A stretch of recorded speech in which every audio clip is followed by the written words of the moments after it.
Não vou me preocupar com as perseguições, com as pedras que me lançam. Jesus está por perto. Eu posso confiar, eu posso descansar. Jesus está por perto. Pra falar, atire a primeira pedra. Aquele que não tem pecado, aquele que não erra. Pra me defender diante do inimigo. Toma minha dor pra chorar comigo, pra me sustentar debaixo de tua destra. Isso é fato consumado. Os meus casos impossíveis serão sempre encerrados pelo meu advogado. Meu advogado é o meu Senhor. Ele me defende do acusador. Minha causa entreguei em suas mãos. Posso descansar o meu coração. Minha audiência ele já marcou e garantiu de novo que eu serei um vencedor. Meu advogado mora lá no céu, verdadeiro e justo, pra sempre fiel.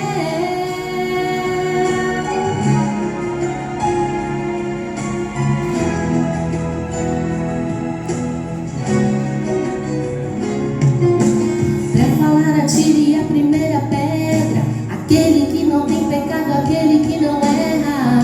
Pra me defender diante do inimigo. Toma minha dor pra chorar comigo, pra me sustentar debaixo de tua destra. Isso é fato consumado. Os meus casos impossíveis serão sempre encerrados pelo meu advogado, que é quem é Jesus. Meu advogado é o meu Senhor. Ele me defende do acusador. Minha causa entreguei em suas mãos. Posso descansar o meu coração. Minha audiência ele já marcou e garantiu de novo que eu serei um vencedor. Meu advogado mora lá no céu, verdadeiro e justo, pra sempre fiel.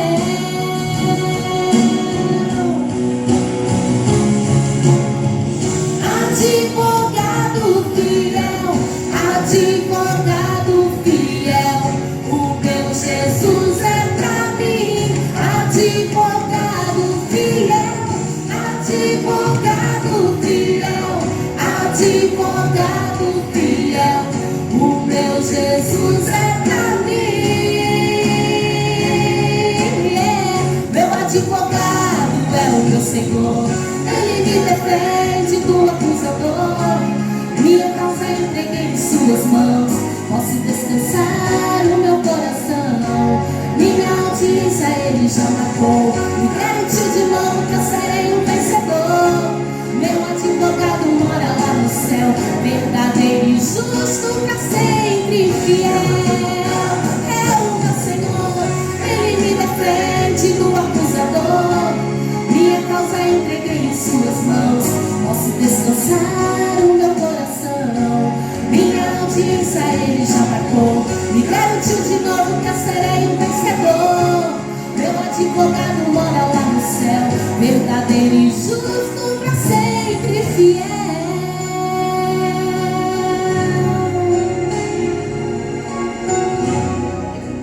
Quantos aqui conhecem, já ouviram o Dr. Rodrigo Silva, arqueólogo?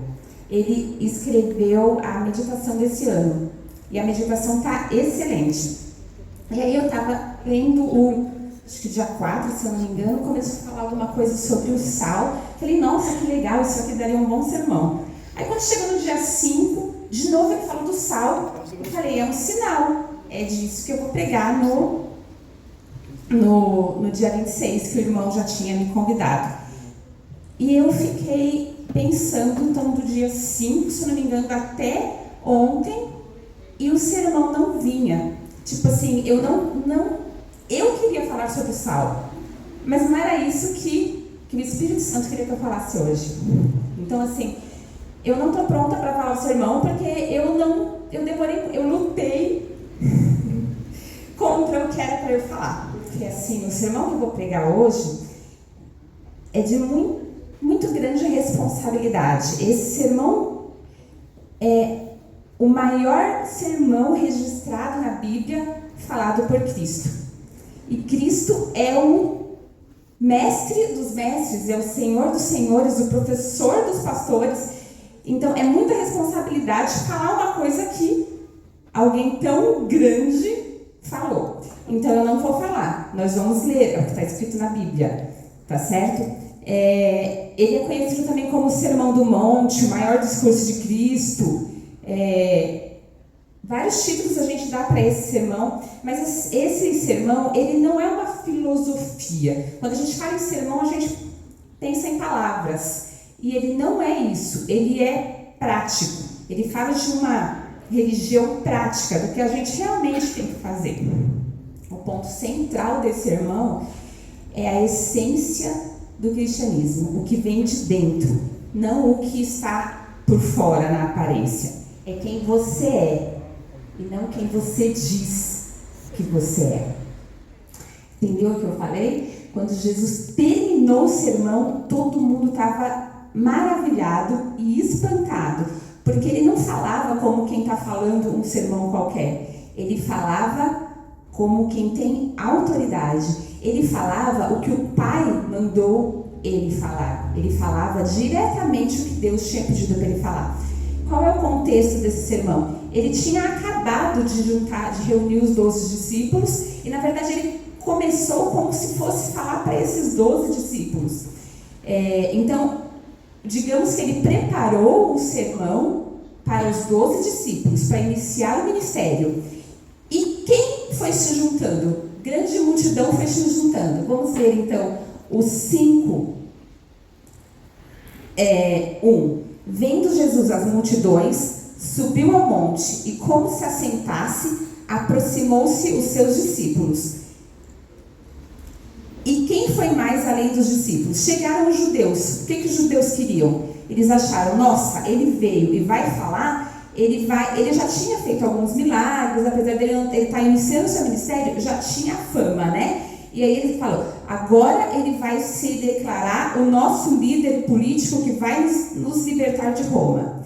E além dos discípulos e dos judeus, tinham também os outros, os gentios que eles chamavam, que talvez tenha ido ali em busca de um milagre, de uma cura, de alguma outra coisa, ou só como espectador para ver.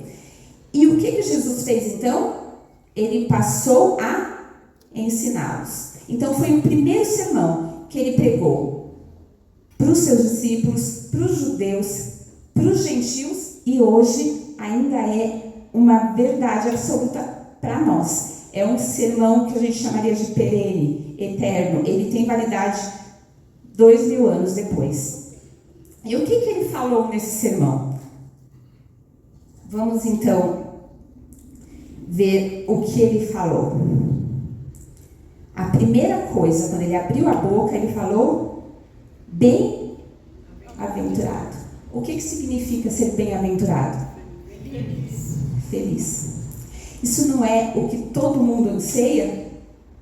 Aqueles que estavam lá aos pés dele, que queriam que ele fosse um líder religioso, um líder político, é porque não queriam mais ser escravos dos romanos, não queriam mais ser servos dos romanos, queriam ser felizes sendo livres, queriam ser livres. Os outros que queriam cura é porque tinha alguma dor, tinha algum sofrimento, tinha alguma coisa. Então todo mundo ali queria alguma coisa. E para que eles queriam aquilo? Para ser felizes. E Jesus começou exatamente falando, feliz, bem-aventurado mas assim que ele começou a dizer, eles começaram a estranhar, falaram, peraí, a gente não veio aqui para isso, eu vim aqui para proclamar alguém rei, eu vim aqui para ganhar uma cura, e eu estou só ouvindo umas coisas bem diferentes do que eu vim buscar. Mas Jesus falou não o que eles vieram buscar, mas o que eles precisavam ouvir. E aí o primeiro verso, a primeira bem-aventurança é: bem-aventurado os humildes de espírito, porque deles é o reino dos céus. Quem são os humildes de espírito? São aqueles que são pobres, têm pobreza espiritual e reconhecem que tem essa pobreza. Porque muita gente não enxerga não sabe como é. Ele se olha no espelho e acha diferente do que é. Então, aqueles que reconhecem que são pobres e que necessitam de Cristo, que precisam de redenção, esses são os humildes de espírito. E aí ele falou que esses que reconhecem que não tem mérito nenhum para chegar ao céu, são os que chegarão ao céu, porque a gente só vai chegar ao céu através de Jesus. Então, feliz é aquele que reconhece que não merece nada, que não tem mérito nenhum e que precisa de Jesus, e só assim a gente vai chegar ao céu. E aí vem a segunda bem-aventurança, é o verso 4 do capítulo 5. Bem-aventurados que choram, porque serão consolados. Isso parece uma coisa contraditória, né? Feliz é quem chora? Sim, feliz é quem chora, porque se você guardar dentro de você, é muito pior. Feliz é aquele que ainda consegue chorar, consegue sentir a tristeza do outro. Feliz é aquele que consegue sentir a tristeza pelo seu próprio pecado, e é esse que vai ser consolado. Porque se você não sente a tristeza pelo seu pecado, não chora por isso, ou seja, não se arrepende, você não merece o perdão. E aí não receberá o consolo. E aí vamos para a terceira bem-aventurança. Bem-aventurado os mansos, porque herdarão a terra. E aí tem muitos de nós que falam assim, eu sou crente, mas eu não sou bobo não. Né? Esse negócio de virar a outra face, apanhar aqui, levar do outro lado, isso não é para mim. Pode não ser para você, mas se não for para você, a terra, ou seja, o céu, não será seu. Porque Jesus disse, vinde e aprendei de mim, que sou manso.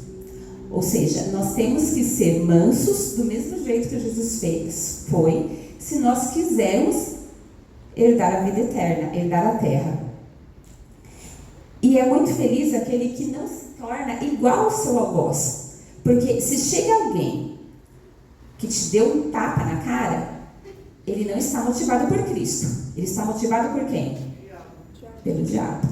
E se você revida na mesma moeda, você está motivado por quem?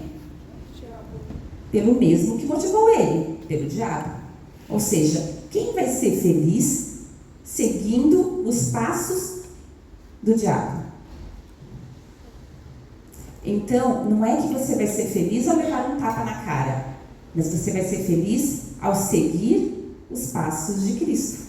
Mesmo que você leve um tapa na cara, você vai ganhar aquela batalha. Você pode perder aquela batalha, aliás, mas você vai ganhar a guerra. Você pode cair ali no chão, mas o céu está garantido. Amém. Glória a Deus. Profundo, né? Ser manso é muito fácil falar, não é tão fácil agir assim, mas é isso que está escrito e foi isso que Deus falou através de Jesus no Sermão do Monte. Sede manso. A quarta bem-aventurança. Bem-aventurados que têm fome e sede de justiça, porque eles serão fartos. Quando a gente fala de ter fome e sede de justiça, não é a nossa própria justiça, não é a gente tentar ser justo, porque nós não sabemos de absolutamente nada. A gente, vocês estão me vendo aqui, vocês estão vendo essa parte, mas tem a parte de trás que vocês não estão vendo. Jesus disse que a justiça humana é trapo de imundície. Esses tempos recentes a gente ficou sabendo de uma senhora que foi presa porque tinha envenenado uma criança, não foi isso? Vocês se lembram dessa história? E depois e aí a comunidade inteira odiou ela e todo mundo odeia com muita força. E nossa, como ela fez isso com as crianças. E daqui a pouco descobriu-se o quê? Ela era inocente. Chegou a botar fogo na casa dela. Botaram fogo na casa dela. Por isso que quando fala da justiça, quando a gente tem que ter fome e sede de justiça, não é a nossa justiça, porque a gente não sabe de nada. A gente vê em parte. Deus é o onisciente. Ele só consegue ser justo, porque ele realmente consegue ter toda a visão. Inclusive a justiça dele é misericórdia. Às vezes quando a gente ora, a gente é um pouco assim, egoísta, né? Fala assim, ai Senhor, eu sei que o Senhor é misericordioso, mas não perdoa ele não. Mas de qualquer forma, a gente tem que deixar Deus julgar. Por isso, jamais julgue o seu irmão. Mas eu vi, ele estava saindo do motel, você não sabe de absolutamente nada. Por mais que você veja, você está vendo uma parte. Então, nós não estamos aqui de nenhuma forma, nós nunca teremos a função de julgar. Juiz é Deus. Por mais que a coisa pareça, e a gente fala, se tem fumaça, tem fogo. Mas a voz do povo não é a voz de Deus. A voz do povo foi aquela voz que falou, crucifica Jesus e solta Barrabás. Então, justiça é Deus que vai fazer, porque só Ele tem a onisciência, então só Ele tem o poder e a capacidade de realmente julgar as pessoas.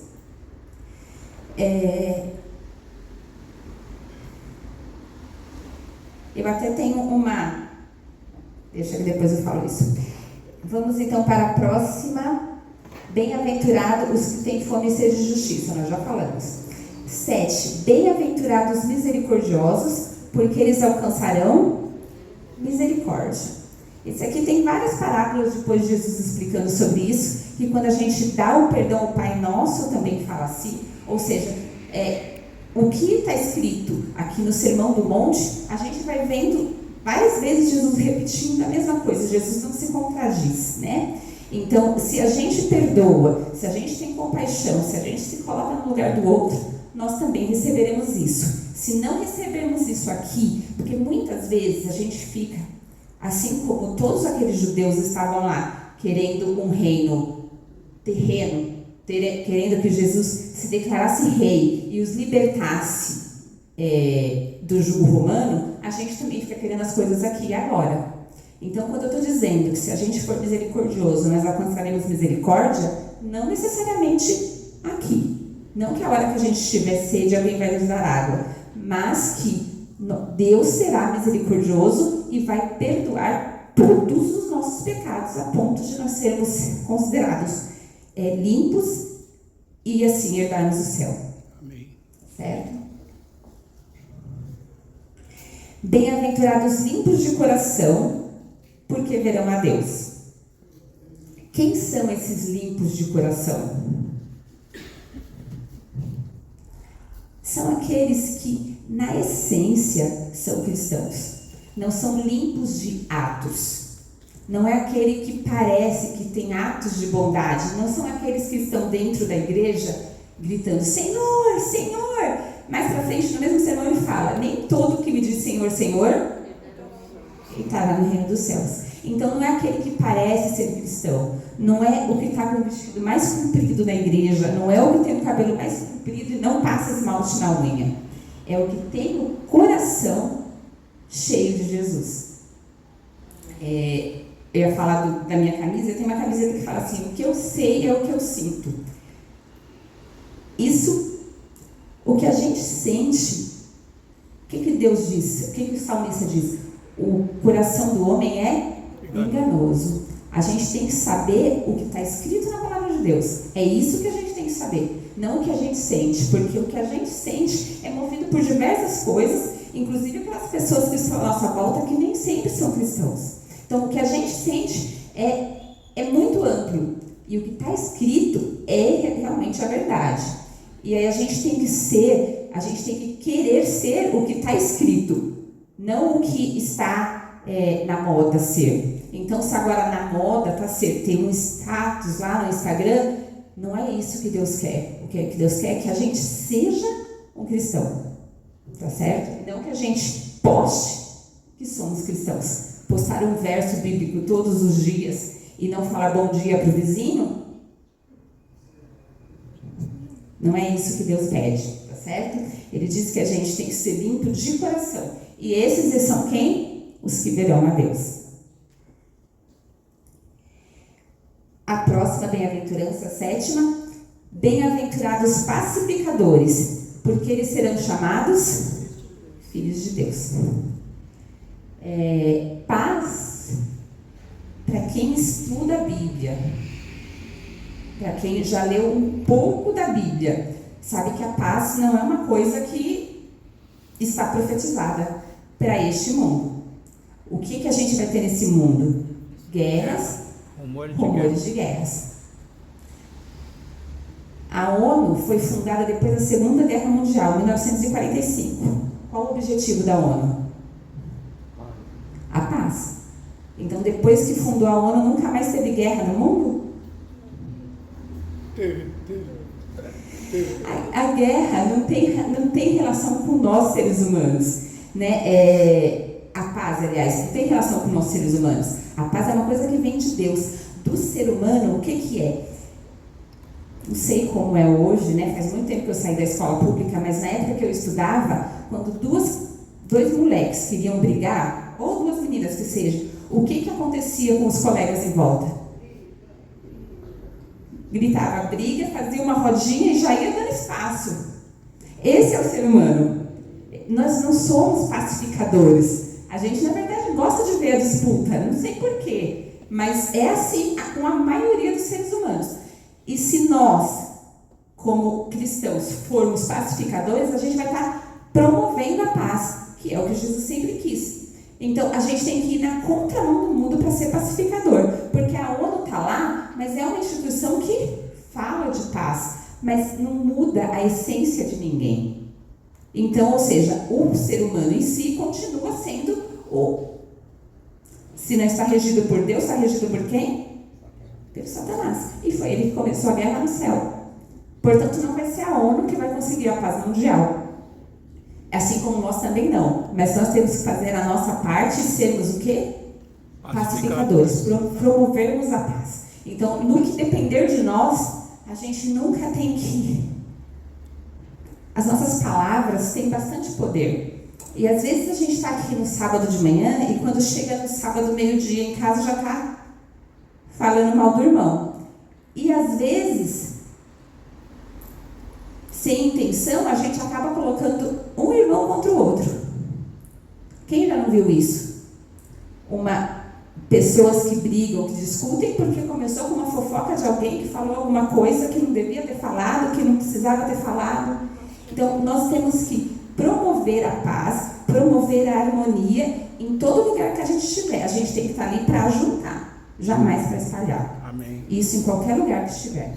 E aqui, essa bem-aventurança, Jesus já falou profetizando. Esse sermão também é chamado de um sermão profético, né? Profetizando já o que ia acontecer com os seus discípulos. Lembra que eu falei que inicialmente ele estava pregando isso para os seus discípulos? E ele falou: bem-aventurados sois quando por minha causa vos injuriarem e vos perseguirem e mentindo disserem todo mal contra vós. A gente bem sabe como que aconteceu a morte de todos os discípulos, exceto um. Foi uma morte provocada, foram assassinados. A palavra é essa, né? Eles todos foram assassinados. Por quê? Por causa de Cristo. Mas feliz é quem morreu por causa de Cristo ou quem matou, movido pelo diabo? Feliz é quem morreu por conta de Cristo. Eu trabalho num local onde tem uma ouvidoria. Eu não sei se onde vocês trabalham também tem assim. Sempre tem uma ouvidoria, alguém pode ir lá reclamar. E eu gosto muito quando chega uma ouvidoria mentirosa.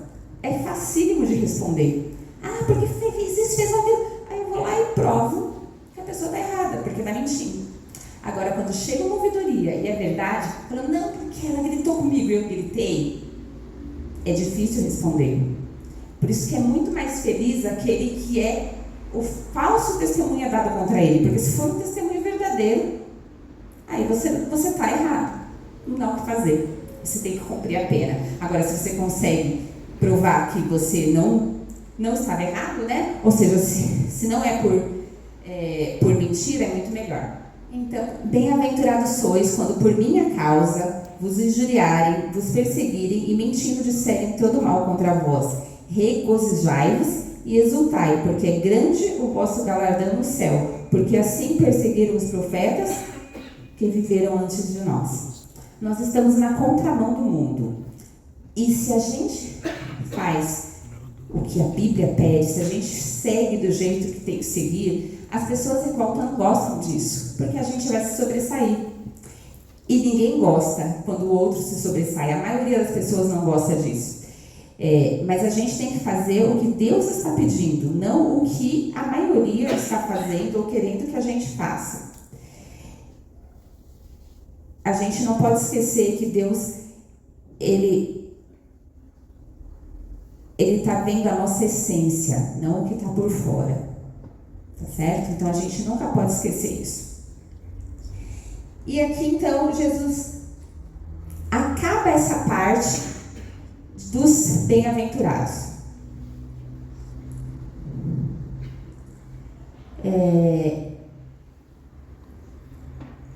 Bem-aventurados ou felizes.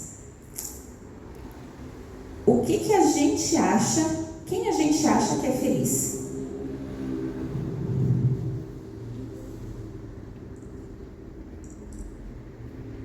Não tem gente que fala assim, se eu perder 10 quilos eu vou ser feliz? Quem está acima do peso não é feliz? Todos os que estão no IMC ideal são felizes? Aí tem gente que fala, porque quando eu casar eu vou ser feliz. E solteiro não pode ser feliz? E todos os casamentos são felizes? E aí você fala assim, mas se eu ganhar um salário melhor, tiver um emprego melhor, aí sim eu vou ser feliz. E os ricos são felizes? E todos os pobres são infelizes?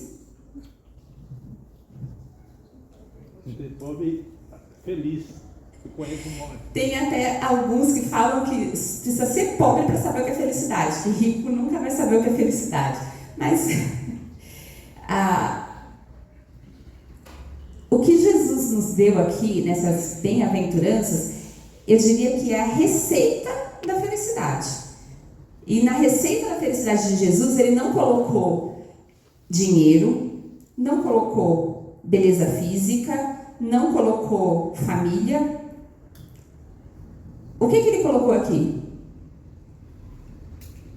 A essência do que ele é. De você ser manso, ser humilde, ser um cristão de coração, seguir a justiça, ou seja, seguir a Bíblia, seguir os 10 mandamentos. Isso é felicidade. Você precisa ir para o céu para fazer isso? Não. E o que te impede de ser feliz hoje? Jesus, ele deu a receita para nós sermos felizes quando? Hoje.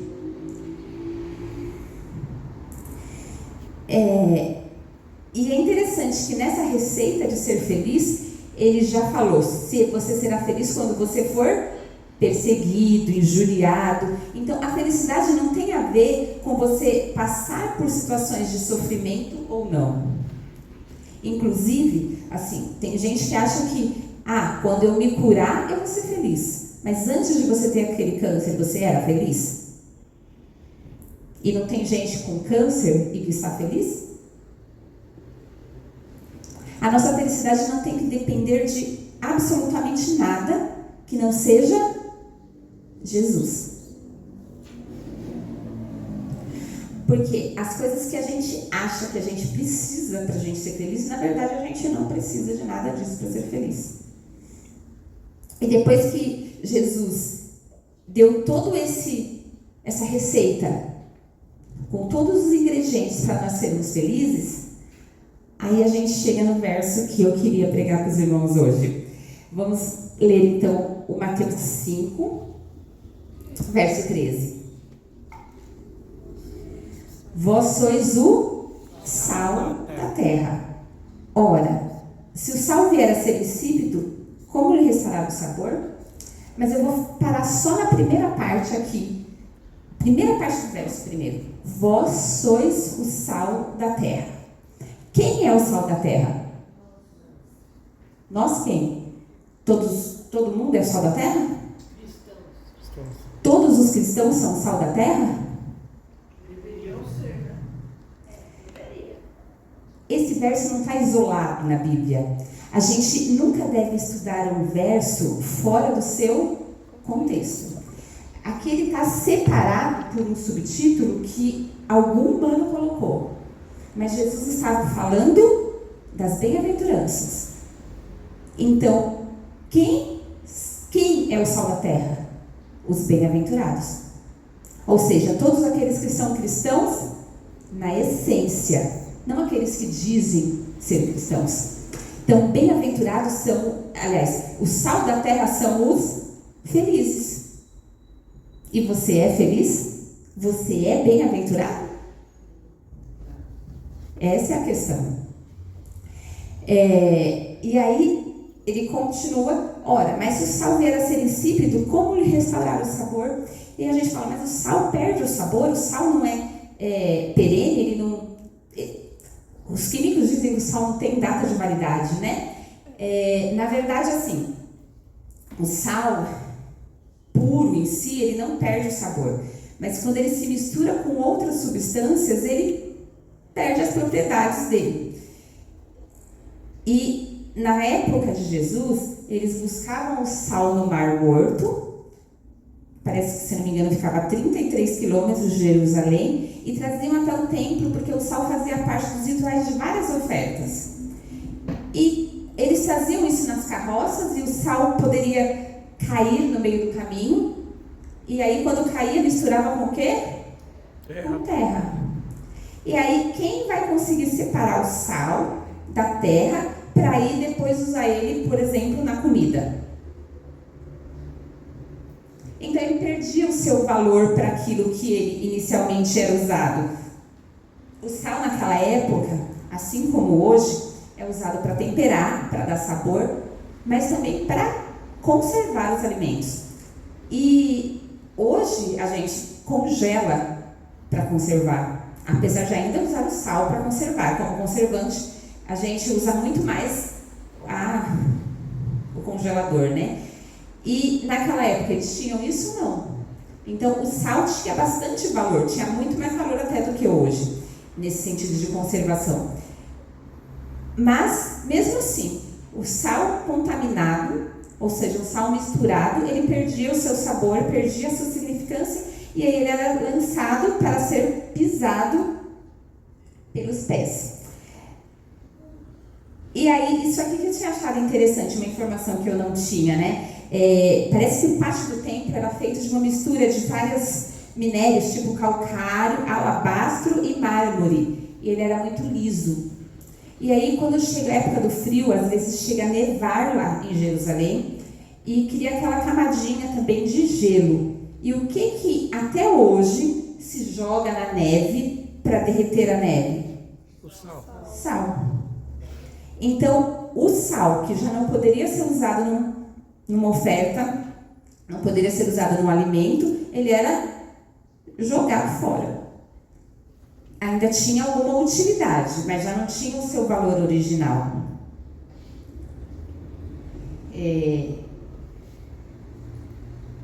E aí depois a gente segue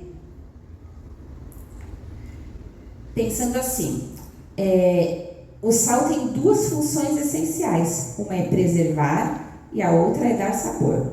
Mas se nós somos cristãos e nós não temos aquela essência do cristão, ou seja, não somos cristãos na essência como Jesus nos manda ser, a gente vai ser usado para quê? Ser jogado fora. Jogado fora, ser pisado pelos homens. Quando Deus queria destruir Sodoma e Gomorra, Abraão ficou discutindo com eles, com os anjos que estavam lá conversando com ele, falar, mas e se tiver 10, e se tiver 9? No livro Desejado de Todas as Nações está falando sobre sobre essa parábola do sal, sobre essa fala de Jesus do sal, que o sal preserva, e diz que o Senhor só não destruiu a terra ainda porque tem muito cristão aqui. Porque se não tivesse, se não fôssemos nós preservando essa terra, ele já teria exterminado a terra. Então, o nosso valor é muito grande se a gente realmente formos cristãos e deixarmos que o Evangelho nos transforme de dentro para fora. Porque se a gente só falar e não ser, não serve. Deus não pede para a gente pregar, Ele pede para a gente ser o sal. O que o sal faz? Você bota o sal, e olha, tem outra questão, o sal é muito interessante. Se você coloca, o que você almoçou hoje? Macarrão. Macarrão. Eu comi uma lasanha de berinjela que estava uma delícia. Se ela tivesse salgada, o que eu estaria falando para os irmãos? Eu comi uma lasanha salgada, uma comida salgada. Se ela tivesse sem sal, o que eu estaria falando? Comi uma lasanha sem sal. Mas ela estava no ponto. O que eu falo? Eu comi uma lasanha que estava no ponto de sal. Se o sal estiver na medida, ninguém fala do sal. Quando Deus pede para a gente ser o sal, não é para a gente ser a gente. É para nós sermos o quê? Transbordar de Cristo. A gente tem que ter Cristo dentro da gente, para a gente transbordar Cristo, e aí sim a gente vai transformar o mundo um pouquinho de cada vez. Se você bota um pouquinho de sal dentro de uma panela de arroz que está fervendo, quantos grãos vão pegar o sal? Todos. Então, a gente precisa, aonde estivermos, transformar. Como? Sendo cristãos. Deus não está aqui falando, pregue, fale. Ele está falando, seja cristão. Seja um conduto, seja um instrumento do Espírito Santo aonde você estiver. É essa a mensagem que eu tenho hoje para vocês. Amém. A gente tem que escolher ser o sal. Você quer ser o sal? Amém. Então seja feliz. Vamos então cantar o hino final, que é a nossa missão, ser o sal.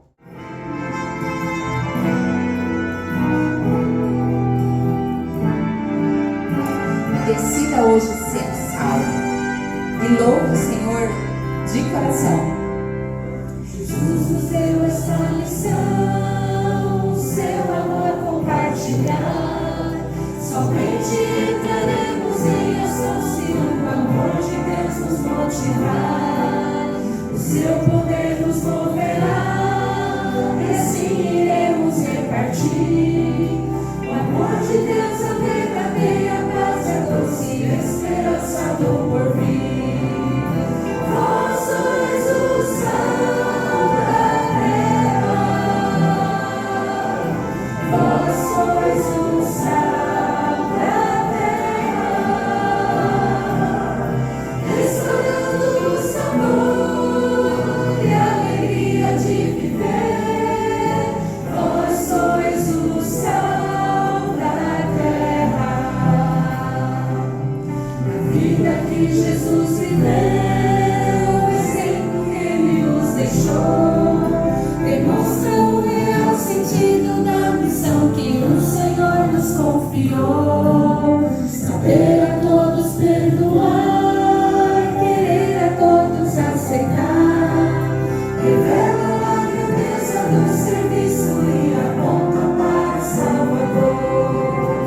Vós sois o sal da terra. Vós sois o sal da terra,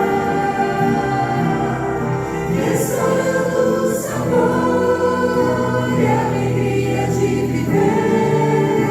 Vós sois o sal da terra.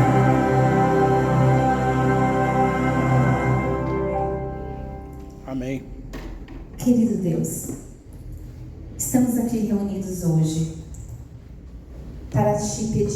para te implorar que o Senhor nos use para transformar esse mundo.